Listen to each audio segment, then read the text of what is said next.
Introducción a la lógica de Camacho. Capítulo 1. La lógica puede definirse brevemente como el estudio del razonamiento. Más bien la lógica funciona como la manifestación de los razonamientos en el lenguaje, eh, y analiza las conexiones entre proposiciones. Además, la lógica no es simplemente una ciencia descriptiva, sino también normativa, en el sentido de que distingue entre lo válido y lo inválido. La diferencia es la relación entre las premisas y la conclusión de un argumento. ¿Cómo se relacionan las proposiciones que constituyen un argumento? Es la pregunta que interesa aclarar ante todo el estudio de la lógica. La inferencia puede ser deductiva o inductiva. La relación entre la lógica y el razonamiento pueden aclararse con las siguientes observaciones, como en la siguiente diapositiva. Cuando decimos que una persona es lógica o ilógica, no hablamos de una cualidad comparable como la altura, el peso o color de piel, sino más bien a la consistencia entre las variadas cosas que afirma o niega. Y entre estas y sus actos, la lógica como lenguaje y como teoría.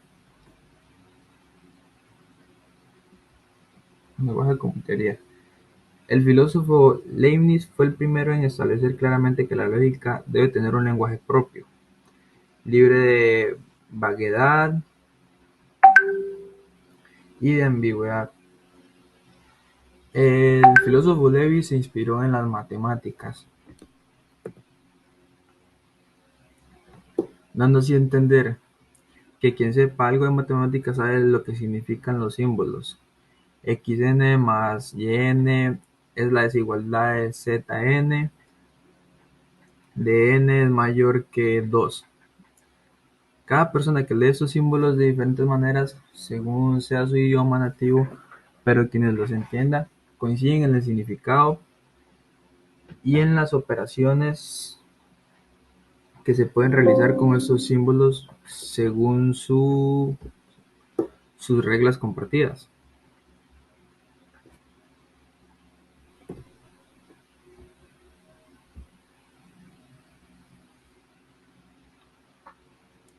Las disputas sobre el razonamiento deberían resolverse a manera de semejante a las disputas sobre los cálculos, como es decir, de acuerdo con las observaciones sobre lo que hay consenso porque hay reglas para hacerlas.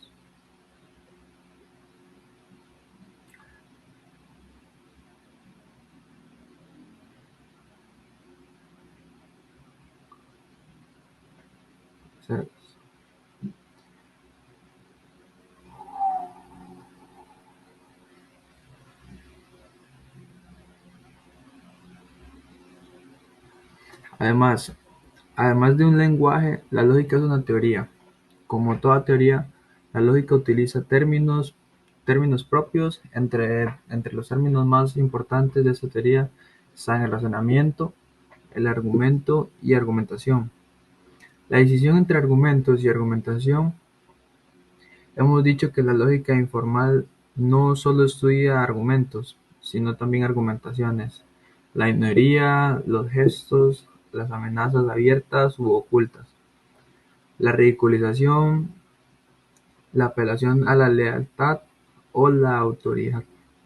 Las afirmaciones irrelevantes son ejemplos de tácticas, utilizadas como apoyo a los argumentos y algunas como sustituciones de razones.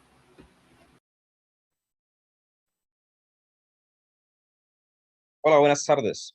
Hoy hablaremos sobre el libro de Luis Camacho, Introducción a la Lógica, en su capítulo 2 llamado Deducción, Inducción y Abducción. Estamos con esto que nos dice Camacho, lo cual es, la lógica tiene que ver con razonamientos, y en estos encontramos inferencias. Con este ejemplo vemos que mi Singo es un gato, por tanto, mi Singo saldrá a la calle esta noche. Autores variados, entre los que destaca Charles Sanders Peirce, hablan de la tercera forma de razonar y aducen que es muy importante porque es muy frecuente en las ciencias. Si bien coinciden en el nombre de esta tercera forma, abducción, no siempre la explican de la misma manera, como un tipo de razonamiento deductivo, en el que se aprueba un argumento, es válido asumiendo la negación de la conclusión y llegando así a una contradicción. Como un tipo de razonamiento deductivo en el que se procede del consecuente al antecedente en un condicional. Ahora veremos otro ejemplo. ¿Cuál sería? Supongamos que el médico intenta explicar la fiebre de un paciente. Nos dice el médico, si hay una infección, hay fiebre. Este es el condicional que usa, con un carácter general. Hay fiebre, por consiguiente concluye, hay infección. Inclusive en un esquema lógico, este argumento es inválido y corresponde a lo que se conoce como falacia del consecuente. Esto consiste en tomar el consecuente como si fuera un condicional suficiente para el antecedente, cuando es solo una condición necesaria. El paciente podría tener fiebre por otras causas, no solo por una infección, pero el médico tuviera razón, tendría que excluir otras posibles causas de la fiebre, de modo que si hay fiebre, tenga que haber infección. Si hay fiebre, hay infección. Si hay infección, hay fiebre. Significa que hay fiebre.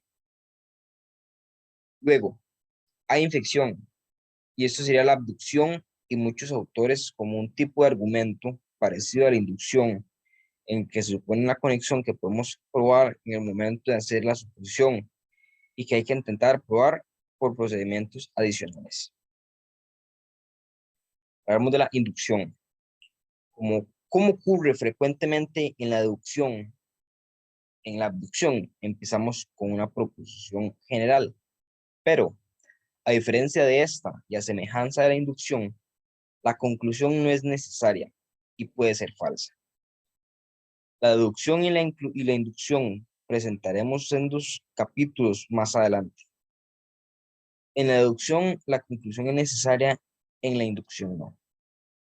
Aunque ha sido definida en muchas maneras distintas, una de las formas de entenderla, la deducción, es diferente a la deducción, aunque parecida a la inducción. Conclusión necesaria, conclusión probable, inferencia. Inferencias y lenguaje. Puesto que cualquiera de los tipos de razonamiento mencionados antes sean ante todo en formulaciones en un lenguaje. Pasemos a continuación a las consideraciones generales sobre el lenguaje. Después de las consideraciones generales sobre el lenguaje, podemos pasar al uso del lenguaje para razonar, aunque es posible razonar en el silencio de una actividad intelectual individual y aislada. La manera normal de detectar la presencia de razonamientos es por medio del lenguaje. Tal es el caso del lenguaje de las matemáticas, de la química, de los números lenguajes, de los numerosos lenguajes de computación. Todos ellos intentan ser mucho más precisos de los que los lenguajes naturales y han sido inventados teniendo en mente algún uso particular. Así como el ojo humano no percibe galaxias muy lejanas ni bacterias, pero puede hacerlo con la ayuda de los telescopios y microscopios. Así el lenguaje natural no es habitualmente muy preciso porque no necesita hacerlo. Si no existiera vaguedad y ambigüedad en el lenguaje natural y si excluyéramos de él metáforas, analogías y alegorías, desaparecerían buena parte de la poesía y del humor, lo cual sería una lástima. Ahora, volvamos a la primera oración, que es verdadera cuando se refiere a algunas regiones del globo. Los campos se vuelven verdes después de las primeras lluvias. Lo anterior es un argumento que tiene premisas y conclusión. El paso a las premisas a la conclusión es un acto de deducción, una inferencia deductiva, mientras las oraciones señaladas no son objeto de la lógica. El proceso de deducción es el cambio del tema central de la ciencia. Quienes escriben sobre lógica empleando maneras de definir lo que es una proposición. Es frecuente, por un lado, decir que la proposición es el sentido o significado de una oración y que la oración es un conjunto de términos dentro de algún lenguaje que obedece a las reglas de combinación de términos dentro de ese lenguaje y que, por tanto, si es un significado, por tanto tiene un significado.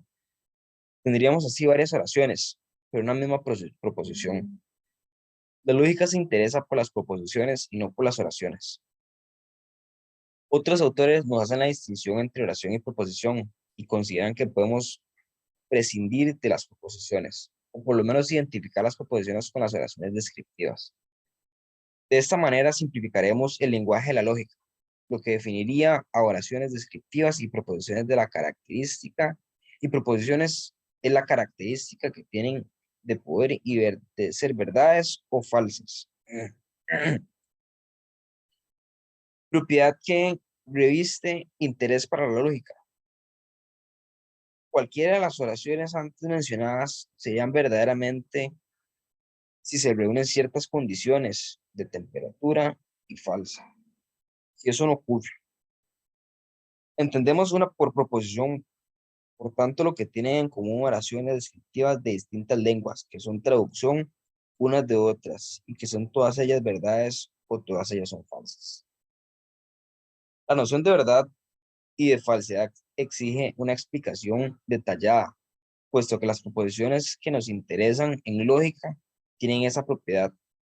Al hablar de verdad y falsedad, tenemos que establecer distinciones entre niveles de propiedades en el lenguaje.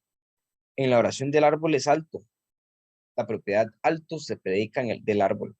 En cambio, cuando decimos verdad que el árbol es alto, la propiedad verdad no se implica al árbol.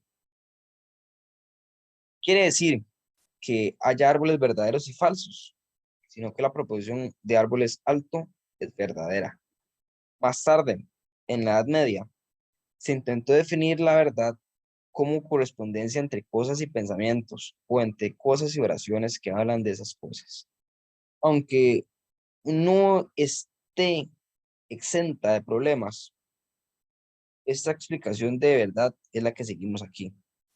De todos modos, la discrepancia en cuanto al significado verdadero y falso no afecta la lógica, pues simplemente tomamos ambos términos como indicadores de dos posibles valores de variables constantes y fórmulas bien formadas. Nos interesa señalar de paso la propiedad recursiva que tiene la noción de verdad.